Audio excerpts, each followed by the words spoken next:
இங்க இருந்து நேரா கிழக்கே பாத்தீங்கன்னா சிவன் மலை தெரியும்.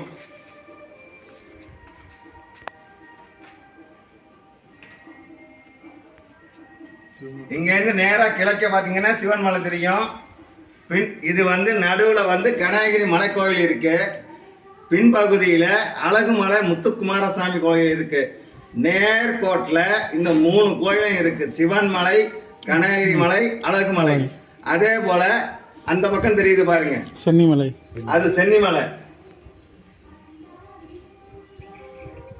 அங்க தெரியுதா? தெரியுது. அது சென்னிமலை. அங்க தெரியுது பாருங்க இன்னொரு மலை, அது ஊத்துக்குளை அருகே உள்ள கைத்தமலை முருகன் கோயில். கைத்தமலை முருகன் கோயில். ஓகே. அப்புறம் இந்த சைடு பாத்தீங்கன்னா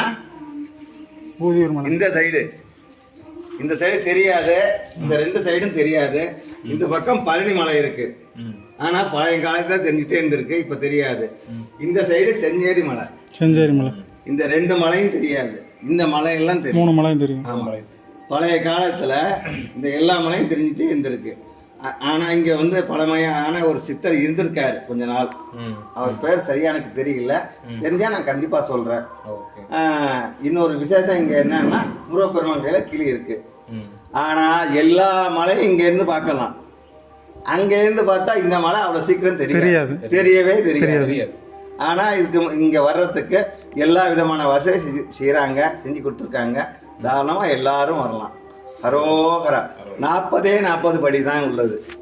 கார்லயும் வரலாம், வண்டியிலையும் வரலாம்.